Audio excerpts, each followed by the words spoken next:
Oi, eu sou o Lucas, você está escutando São Paulo Isolada. Eu tenho 26 anos, eu sou jornalista, sou repórter, trabalho com comunicação.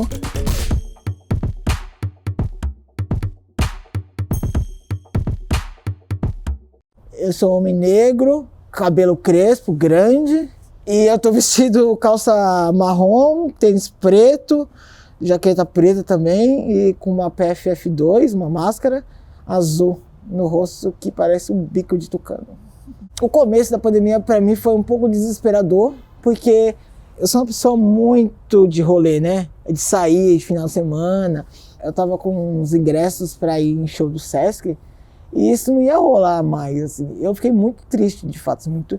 E o tempo todo em casa, aquele medo de... Primeiro, as autoridades médicas não sabiam muito o que fazer, né? Tava muita informação ao mesmo tempo, uma pandemia, era novo para todo mundo. Como que faz para o transporte público? Como faz no trabalho? Você volta, você não vai. Você chega em casa e você tira a sua roupa e vai pro banho direto, você não fala com ninguém, ou você fica isolado em algum lugar. Acho que esse misto de sensações, assim, de tristeza, as coisas não vão acontecer tão cedo, não sabe do futuro, não sabe o que ia acontecer, acho que esse medo de não tá saindo e tal, e esse negócio de perdido mesmo, para onde a gente vai, né? Que caminho a gente tá tomando? No começo você achava que ia acabar, tipo, em 3 meses, 2 meses? Sim, também? porque começou em fevereiro, né? Começou em fevereiro, março foi decretado oficialmente. Em março eu falei, isso acaba em junho, porque eu faço aniversário. Tinha uns amigos que já tinham feito aniversário e tinha sido isso, né? Online, abre uma chamada de vídeo e faz. Quais que são as mudanças que a pandemia despertou em você? Como você acha que você vai sair da pandemia? Eu acho... Nossa, que pergunta tensa. Eu acho que eu... Não sei se eu saio melhor, não. Porque eu acho que tem esse discurso de que a gente vai sair melhor, né? Que a gente aprendeu coisas, enfim. Mas eu não tenho muita esperança, não, assim, de que a gente vai sair melhor. O ser humano, a sociedade... Que isso, as coisas que já eram ruins no pré-pandemia continuam. Assim, a pandemia acho que veio para acirrar mais algumas disputas. Então as pessoas que eram pobres ficaram mais pobres. As pessoas que já tinham questões emocionais mais latentes, porque todos nós temos, acho que as pessoas têm essas coisas mais agravadas. Então acho que a gente sai mais ansioso, acho que quando eu falo nós, acho que inclusive eu, de alguma maneira a gente sai mais ansioso, a gente sai mais tenso, a gente sai mais nervoso, mais raivoso, assim, as relações estão mais abaladas, assim. Aí a questão de aprendizado, eu acho que a questão de conviver com a sua família, de fato, assim, as relações todas, os conflitos diários que tem dentro de casa, você de algum modo tem que aprender a lidar, assim. Então, se você gosta de assistir televisão, todo dia às 6 da tarde está em determinado canal, aquela negociação que você fez hoje é importante. E diariamente você tem que fazer. Aí você quer outra coisa, aí o quintal, quem fica no quintal, o barulho, o negócio de trabalhar em casa mesmo. Então, às vezes você está numa reunião e tem gente gritando, assim, tem minha mãe gritando, falando com a minha irmã, e fala, silêncio, silêncio. Então, acho que essas relações, e aprender a ficar mais em casa, aproveitar, e ver que há outras possibilidades também. E se não há, é isso, você é obrigado a criar, a ver o que você pode fazer, né? Porque aquilo não vai acabar de uma hora para outra e é uma situação que você se vê obrigado a lidar e tem que lidar. Acho que lidar em situações adversas é um dos maiores, estou meio clichê, mas acho que é um dos maiores aprendizados, assim. Mas enquanto seres humanos, eu acho que a gente não sai melhor, não. Acho que é só mais uma crise aí que aponta as desigualdades sociais, enfim, e que a gente sai aí com um monte de trauma no final. Como que você acha que vão estar os ânimos na rua? Tipo, ano que vem, assim. Eu acho que vão estar mais intensos para ambos os lados, assim. As pessoas nervosas, que já eram tanto nervosas, estarão mais nervosas. As pessoas que eram calmas, talvez, estarão mais calmas, assim. Mas a gente tem também vai ter uma sensação de fazer tudo que a gente não fez desse tempo que a gente está parado, que a gente não está se movendo, que a gente está indo para a rua. Mas acho que tem uma parcela da população que a vida não vai mudar, porque não mudou na pandemia, porque as pessoas não estão respeitando, por exemplo. E isso no centro, onde eu moro, eu vejo isso. Estava pensando na semana passada que quando for decretado assim, não é mais obrigatório o uso de máscara, para algumas pessoas isso vai ser irrelevante, porque a pessoa nunca usou máscara. A pessoa usou máscara bem pontualmente nesses meses todos de pandemia. Isso eu acho muito triste, porque a máscara mais do que você usar por você, você usa pelos outros, enfim. Mas é uma coisa assim, você protege a si mesmo. Só que tem gente que nem a si mesmo tá pensando, quanto mais os outros. Então acho que é isso, talvez eu não saiba, mas acho que vai ter um ar de egoísmo, acho que tem a pandemia fez a gente perceber. Mas eu acho que o que vai triunfar, acho que não sei se é a palavra, é esse negócio de fazer tudo que a gente não fez nesse tempo que a gente está parado. Sobretudo as pessoas que de fato respeitaram mais, cumpriram mais na lei ali, mais certinho essas determinações de não sair, de não dar rolê, de não ir em samba, de não ir para esse teatro, de não aglomerar. Eu, pelo menos, não saio com essa São Paulo que eu tô. É isso, é voltar à vida. Eu acho que a vida volta, não é normal, mas eu acho que é isso. A gente vai voltar a fazer as coisas.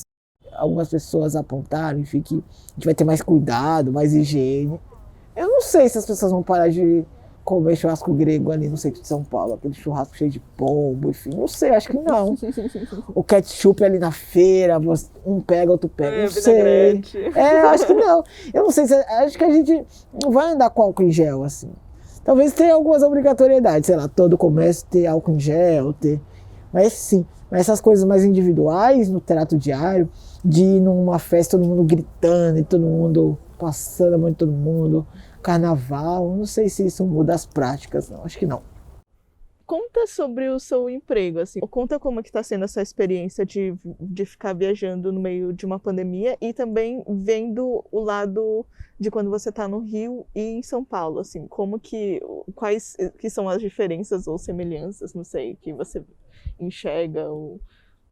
Acho que esse negócio de viajar é importante, porque eu viajo com medo, assim, de ir e voltar. Mas, por outro lado, é isso, sei lá, o Rio, eu não conheço o Rio, por mais que eu tenha ido algumas vezes, porque eu vou a determinado lugar e volto. Então, eu não dou rolê pela cidade, eu não faço essas coisas, até pela questão de tempo.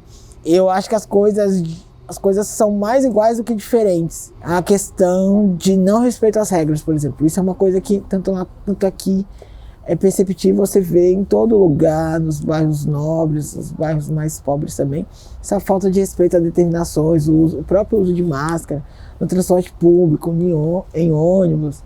Isso é super natural, você vê, assim, é muito comum, na verdade, no transporte, onde tem bastante pessoas reunidas, essa falta de respeito rodoviária. Por outro lado, eu acho que esse negócio esse trabalho de ver pessoas e de falar com outras pessoas tem sido bom pra mim. Porque aí você vê outras pessoas, né? São outros ares, você sai de casa.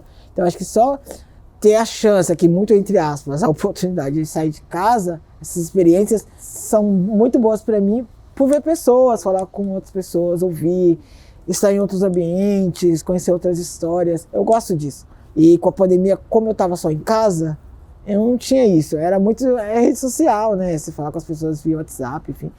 Você tá cobrindo cultura, né? Eu cubro tudo, na verdade. Não tem uma editoria específica em nenhum dos lugares que eu trabalho. Mas você é uma pessoa que está bastante envolvida com a cultura. Ah, isso sim. Isso pessoalmente é uma coisa que eu gosto e que, sim, é. Quando você olha para a cultura durante a pandemia, assim, como que você enxerga esse pós? E também como você está vivendo a cultura na pandemia, assim, como você enxerga esse movimento? Tá. Eu acho que em questão estrutural do país, de políticas públicas, os artistas, enfim, foram muito afetados. Antes da pandemia isso já era uma realidade, né? Várias coisas que não funcionavam no país, enfim. E já eram coisas que deveriam ter sido resolvidas e não foram. Na pandemia isso ficou muito mais latente, isso ficou na nossa cara. Porque a primeira coisa, quando um governo, enfim, um estado precisa cortar alguma coisa, os primeiros cortes é nas áreas culturais que a gente enxerga como país, enfim, como coisas secundárias, né? Isso aí tem todo, acho que, um estado que não vê a cultura como aliado, assim, e tem ataques diretos à cultura. E não precisa xingar um artista de vagabundo para dizer isso, com corte de verba, com falta de apoio, com fechamento de vários espaços culturais, com pessoas que estão ocupando lugares, espaços que são públicos e que deveriam valorizar a cultura nacional, pessoas, personalidades. Você vê que são pessoas que estão indo muito contrários, não são apoiados nem pelo próprio movimento de artistas, enfim, associações de artistas, enfim. São sinais evidentes de que cultura não é prioridade, enfim. Então acho que tem esses ataques e os artistas mais pobres, que são nas periferias, os mais pobres das cidades, do país, sofrem mais, assim, quem está na borda da borda mesmo. Então quem está no norte do país, quem está no nordeste do país e está na periferia de lá, sofre bem mais do que os artistas, por exemplo, que estão aqui nas periferias aqui de São Paulo, porque é a cidade mais rica. Então se está ruim aqui, se a gente for para os rincões, assim, longe dos centros financeiros do país, assim. Então acho que tem esse ataque, tem essa dificuldade financeira. Aí com a cultura no pós-pandemia, eu acho que vai ser no improviso, no sentido de que as pessoas, eu acho que tem muita resiliência, assim. Não estou falando que é o ideal, acho que as políticas públicas deveriam funcionar nesse sentido, mas não funcionam. Mas é isso, as pessoas fazem muita coisa com pouca grana, com pouco recurso, com pouca estrutura. Eu acho que isso se mantém. Eu acho que a pandemia também mostra que as pessoas estão se movimentando. No meu bairro, em algumas coisas que eu vi, artistas estavam sem grana para se manter ali no mês, não sabia como ia funcionar isso, estavam se mobilizando para conseguir cestas básicas e outros itens de higiene para as pessoas pobres também. Então, a pessoa não sabia como ia terminar o mês, em que situação, estava ali também vulnerável, mas estava ao mesmo tempo se mobilizando para conseguir coisas para outras pessoas, enfim. Então eu acho que tem muito essa, que não é romantizar, mas eu acho que tem essa consciência de classe de fato, e tem essa mobilização que é muito de pessoas que sabem que muitas vezes não dá para esperar pelo Estado, apesar de que é o Estado que deveria prover essas coisas. E as coisas vão voltar, de fato. Isso a gente já via no pós-pandemia, essas mobilizações de artistas, de coletivos, de brigar por espaços de cultura nas periferias, em outros espaços, não deixar que mais verbas sejam cortadas. Não é que parou, mas fica mais intenso, porque aí você pode ir para as ruas, você pode cobrar tete a tete prefeitos, vereadores, deputados, com a obrigação que eles deixam de cumprir quando deixam a cultura em secundário e não dão vazão a essas obrigações que eles deveriam ter.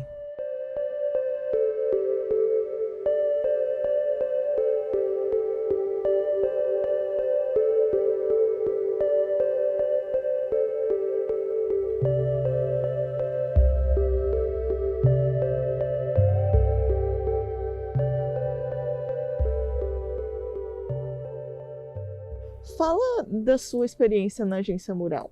Como que é essa relação? Eu entrei em 2014, 2014, eu estava no segundo, terceiro ano da faculdade, porque todo ano tem processo seletivo para entrar, para escrever. Uma professora falou, tem isso daqui, esse negócio aqui, essa oportunidade, acho que é a sua cara, enfim. Aí eu fui, me inscrevi, passei pelo processo seletivo, que é escrever um texto, propor uma pauta, fiz isso e desde então eu comecei a cobrir Guaianazes, que é o bairro onde eu moro, enfim. E a minha relação com o mural, eu considero hoje, eu acho que as coisas mais legais que eu fiz no jornalismo, que eu tenho vontade, que eu fiz e que eu faço, é na Agência Mural. Eu vejo muito como um laboratório de fazer coisas, de experimentar coisas. E em todos os formatos, assim, em texto, fiz vídeo reportagem, podcast, infográfico, artes, coisas com redes sociais, um misto dessas coisas. Se propõe uma pauta, se fala, essa pauta poderia ser em podcast. A gente faz um formato maior para as redes sociais e manda um áudio, por exemplo, no WhatsApp para as pessoas, explicando, bem mais resumido, só com as aspas das pessoas, por exemplo.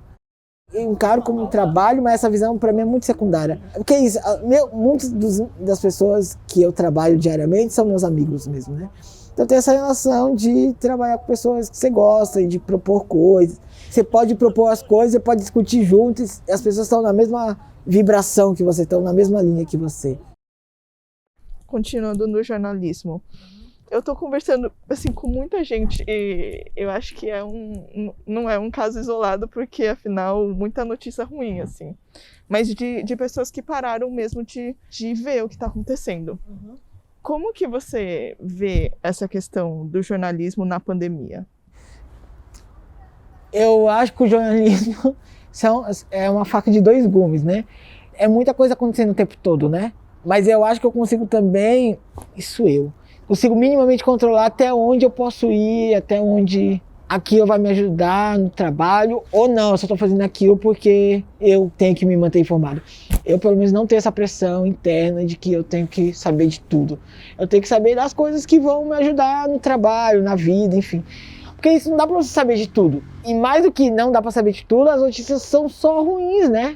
A própria pandemia é uma coisa que mudou nossas vidas para pior. Eu acho que é muito pessimista, mas eu acho que é isso. E as notícias refletem isso.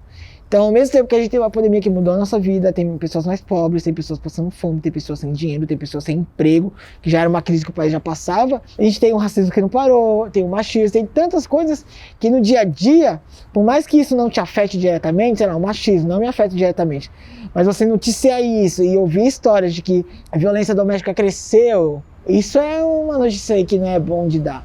Por mais que não me afete diretamente, quando eu tenho que escrever e saber disso, eu acho que isso cansa, assim, tipo, e dá dá um cansaço mental, assim, tem uma hora que você fala, vou explodir. E é isso, não dá pra fugir, né? Eu não consigo fugir porque é isso, é meu trabalho. Mas, por outro lado, sempre que dá, eu tento escapar disso, o que me ajuda a não ficar mergulhado na crise. Então, sei lá, no meio do dia, às vezes tem vontade de assistir um filme, eu assisto, às vezes é vontade quando eu posso, na medida que eu posso, dormir, eu durmo, pensar em outra coisa, fazer uma coisa, ler alguma coisa que não seja necessariamente uma coisa que eu tenho que ler pelo trabalho ou por alguma coisa que eu estou escrevendo, eu faço. Mas duas coisas, eu acho. Na minha cabeça, eu tenho organizado o horário de trabalho. Então, eu não fico mergulhado no trabalho o tempo todo. Tenho que entregar isso hoje. Me organizo, entrego, faço, termino e sigo a vida. Então, eu tenho uma hora, deu 8 horas, acabou, desligar o computador e fazer outra coisa. A outra coisa que começou na pandemia também, é ter um celular corporativo. Porque isso tem uma questão, é que até então, sei lá, eu parava de trabalhar, me organizava, mas aí você manda uma mensagem para uma pessoa às 8 da manhã, a pessoa está te respondendo, sei lá, 11 da noite. E a pessoa não tem culpa, porque a pessoa não sabe que você tem horário, e às vezes é o único horário que a pessoa consegue te responder. Então isso, de fato, acho que muda a vida. E tem me ajudado a manter uma certa rotina e a sanidade assim, mental. Então acho que essas duas coisas foram bem importantes. Você pensa na morte? Bastante, sim. Eu tenho medo de morrer. Às vezes, várias vezes, eu vou dormir e falo, será que eu vou acordar? Isso eu já tenho da vida, assim. Sempre eu tenho medo da morte, sempre penso nisso. Às vezes é de boa, às vezes eu penso, morrer, acabou. Mas é pra mim uma incógnita, assim, tipo. E é isso, na pandemia escancarou bem mais, né? Agora o tempo todo você lida com isso. Você pode sair de casa, você pode pegar um vírus e você fica um tempo internado, ou nem isso, e você morre. Então, você não tem como não pensar, você não consegue ignorar. E quando você vê que o número de mortes aumentou, de pessoas que estão pegando o vírus, e a responsabilidade das pessoas, a falta de cuidado também está aumentando. E é isso, essas 4 mil, 3 mil, 2 mil, uma pessoa que morre diariamente, amanhã pode ser você, amanhã pode ser sua mãe, amanhã pode ser seu tio, pode ser um parente, pode ser um amigo seu.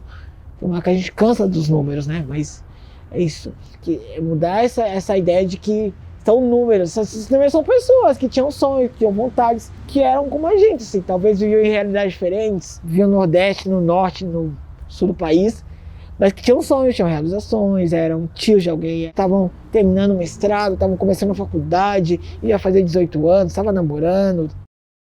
É isso, acho que dá valor, assim, valorizar a vida, assim, acho que tem também essa pontinha de fato a gente não sabe até quantos anos a gente vai viver, não sei se eu vou chegar aos 40, não sei se eu vou chegar aos 50, e também não sei como eu vou chegar, né, é isso, o tempo todo.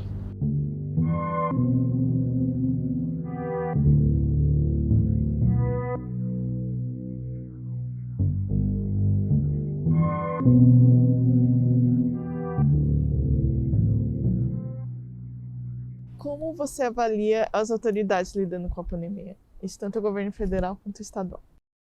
O governo federal, não tenho certeza que não deu as respostas adequadas, enfim, acho que a CPI é só um dos exemplos, esses esquemas de corrupção, essas coisas todas, depoimentos que têm sido dados, eu acho que evidenciam que não foi dada uma resposta mínima, assim. São coisas básicas que poderiam ter sido adotadas e que não foram.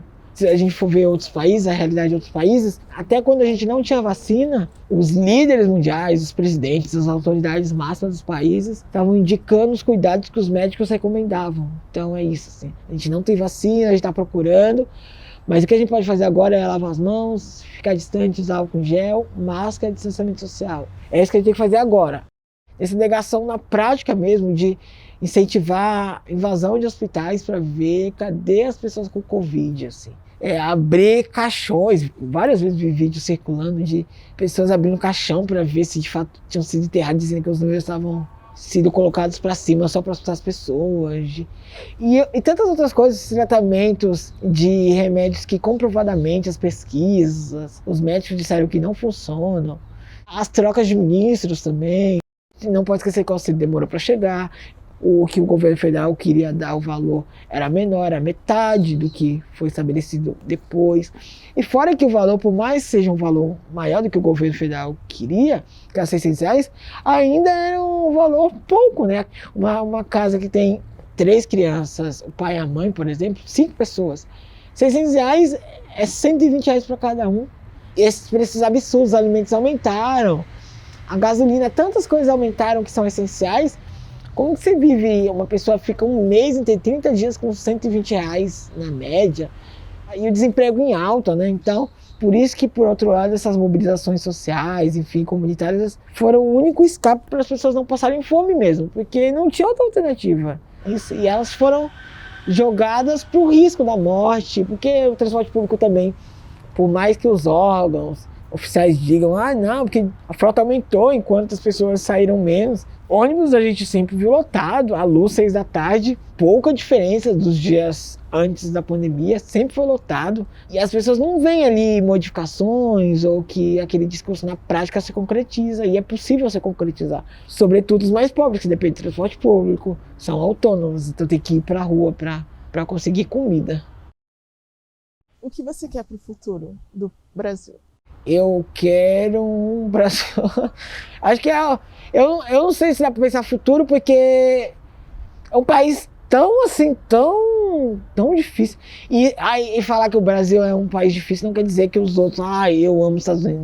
Nada disso. Né? Tem países que são excelentes. Não é, quer dizer que, avaliando a realidade daqui, é um país que é muito difícil, né? Um país que a gente está no topo de vários índices muito negativos. E quanto mais pobre, quanto mais negro, quanto mais você se encaixa no perfil das minorias sociais, mais riscos você sofre. Então é um país que, pelo menos para mim, é um país difícil de lidar assim. É tipo uma casa que você tá porque é sua casa, mas é uma casa que você não é dali, é um não lugar. Acho que tem isso. Aí pensar pro futuro, eu só consigo pensar que teria que começar de novo, porque já começou errado, né? A gente pode esquecer que a gente começou, um país nasceu sobre o genocídio dos povos indígenas. Depois toda a economia com a mão de obra de escravizados, de pessoas que foram trazidas de outro continente. A gente foi colonizado até hoje, a gente tem marcas aí da colonização, de quando a gente fala, o que é melhor? É tudo lá de fora.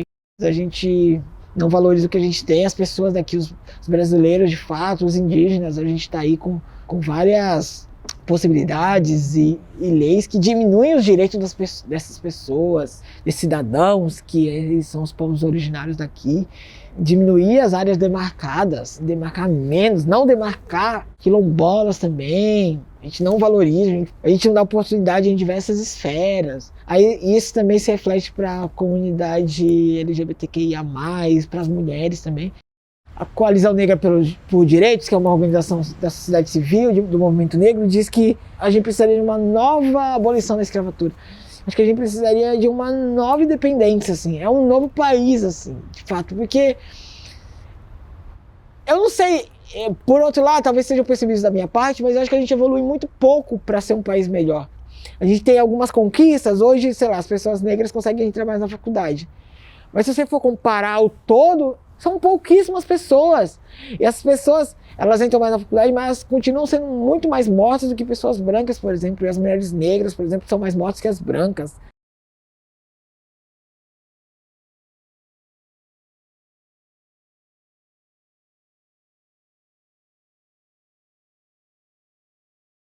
E é isso, essas pequenas conquistas a gente conseguiu, o país conseguiu, enfim, a gente chegou aqui, porque muita gente lutou, muita gente buscou, assim.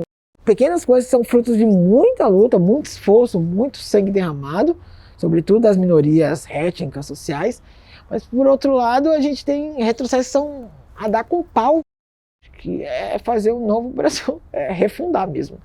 E é isso, refundar com quem deveria refundar mesmo, quem é dono, não é dono no sentido de propriedade, é meu, mas no sentido de quem cuida, de quem de fato valoriza e tem o país, a terra como um elemento sagrado que não pode ser destruído e nem pode estar à mercê do capital, do lucro de meia dúzia de pessoas como que é hoje, com essa riqueza concentrada. E o que você quer para o seu futuro? Meu futuro... que eu não sucumba com o Brasil. Eu acho que o meu futuro está muito vinculado às pessoas que estão próximas de mim, a meus amigos, minha família, mas acho também ao grupo social, as pessoas negras. Acho que tudo que tem a ver com a comunidade negra assim, me afeta muito, então, pro bem e pro mal. Da minha qualidade de vida depende muito dessa comunidade, da sociedade, de terem mais pessoas em outros ambientes, em outros espaços de poder que, por exemplo, se pareçam comigo. Então, quando nos meus trabalhos, enfim, nas coisas que eu faço pela vida, pelo mundo, tem pessoas parecidas comigo, que me entendem, que tiveram as mesmas trajetórias parecidas comigo, mas eu vou me sentir acolhido, algumas coisas que eu vou falar não vão soar com bobeira, não vou falar sozinho. O que eu quero pro meu futuro, acho que é muito que as pessoas negras sejam mais valorizadas, enfim, porque isso vai impactar diretamente no meu futuro, nas coisas que eu vou fazer, eu acho que isso é bem sucedido. Mas eu acho que a curto prazo, a médio prazo, acho que é isso, eu vou morrer, não vou ver isso, porque essas mudanças sociais demoram anos, né? O que você quer pro seu futuro daqui a 10 anos? Eu acho que me manter vivo fazendo as coisas que eu faço, que eu gosto de fazer, eu acho que é um passo, assim. Porque é isso, acho que é num país que você vê que, sei lá, a cada 23 minutos uma pessoa que está ali na minha faixa etária, que se parece comigo, morre por ir na rua, morre por ser negro, por exemplo. Eu acho que a cada dia não cair no romantismo, não cair na motivação de que viver é importante, adoramos a vida é perfeita. Mas é isso, é pensar que, nossa, qual risco a gente sofre, assim, né, na rua, por estar na rua, só por estar vivo, assim, não fez nada. Só o fato de você nascer uma pessoa com determinado jeito, determinada forma, você é encarado, você lida com você de uma forma. Então eu acho que está muito ligado a essa comunidade. Eu acho que é isso. Assim. O que eu quero para o futuro é que essa comunidade negra seja mais respeitada, e seja mais respeitada, seja respeitada, porque não é, né? E isso consequentemente vai mudar a minha vida, porque isso me impacta diretamente. Acho que é isso.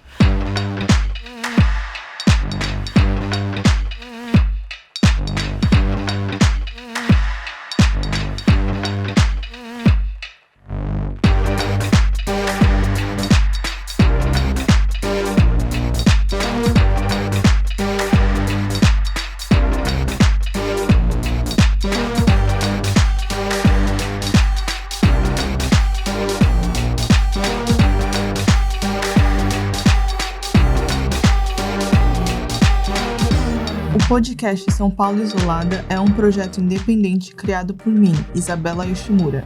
Veja mais fotos no nosso Instagram e também no nosso site, o saopauloisolada.com.br. Lá você vai encontrar essa conversa transcrita e também vai poder assinar a nossa newsletter com dicas do que fazer nesse período de pandemia. Se puderem, fiquem sempre em casa. Preservar nossas vidas no momento atual é o mais importante para a gente voltar com tudo nesse futuro que está se abrindo sempre. Uma boa semana e até o próximo episódio.